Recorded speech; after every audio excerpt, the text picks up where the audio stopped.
सोचिए, आप एक पुरानी सड़ी हुई झोपड़ी के अंधेरे बेसमेंट में फंसे हैं।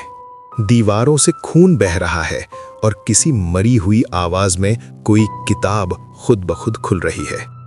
लेकिन ये कोई सपना नहीं, यही था इविल डेड का सेट।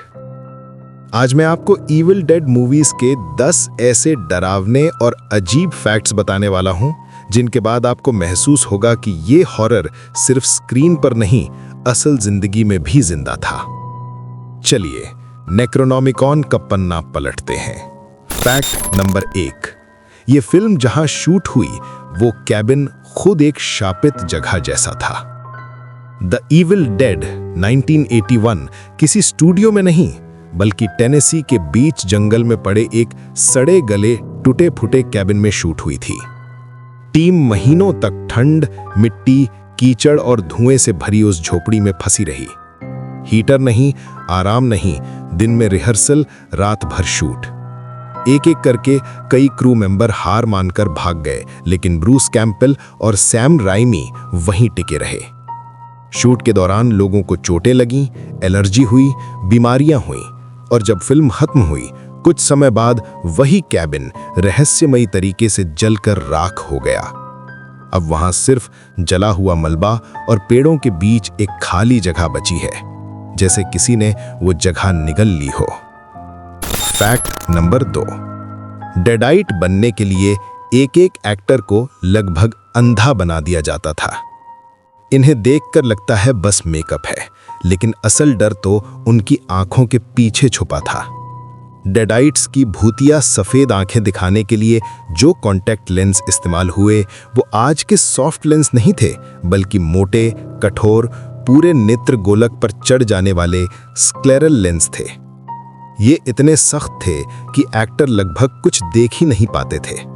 कई सीन ऐसे हैं जहां एक्टर सिर घुमा रहे हैं, लेकिन असल में उन्हें आगे कुछ नजर ही नहीं आ रहा था, सिर्फ अंधेरा। डॉक्टर्स की सलाह थी कि इन्हें 10 से 15 मिनट से ज्यादा मत पहनो, वरना आंखों को भारी नुकसान हो सकता है। लेकिन ठंड, पसीना और लंबे टेक्स की वजह से कई बार इससे ज्यादा समय तक ये लेंस पहने गए। सोचिए, डेडाइट की आंखें जितनी डरावनी दिखती हैं, उतना ही दर्द असल में उन आंखों के पीछे था। फैक्ट नंबर 3, सैम राइमी ने ब्रूस कैंपबेल को सचमुच तड़पा कर एक्टिंग करवाई। आपको अगर लगता है कि ऐश का दर्द, उसकी चीखें और उसका टूटना सिर्फ एक्टिंग था, तो आप आधा सच जानते हैं।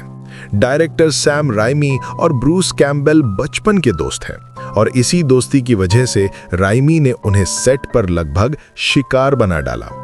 कहते हैं जब भी कोई सीन में ऐश पर कुछ गिरना होता था, कीचड़, खून, लकड़ी के टुकड़े, राइमी बोलते थे सब कुछ ब्रूस पर फेंको। कई बार ब्रूस को असली थप्पड़ मारे गए, असली चोटें लगी, कीचड़ में धकेला गया, फर्श पर घसीटा गया, ताकि स्क्रीन पर सच्चा दर्द दिखे। ब्रूस खुद मजाक में कहते हैं कि इविल डेड शूट के बाद उन्हें थेरेपी की नहीं बल्कि प्लास्टर की ज्यादा जरूरत थी। तो जब भी आप ऐश को पागलों की तरह चिल्लाते देखते हैं, याद रखिए उसमें आधा दर्द एक्टिंग है, आधा बिल्कुल असली। फैक्ट नंबर 4, वो बदनाम पेड़ वाला सीन इतना डार्क था कि खुद डायरेक्टर को बाद में पछतावा हुआ। इविल डेड का सबसे विवादित और भयानक सीन, वो जहां शैरन पर जंगल के पेड़ हमला करते हैं, सिर्फ दर्शकों के लिए नहीं, पूरी हॉरर हिस्ट्री के लिए एक दाग जैसा बन गया।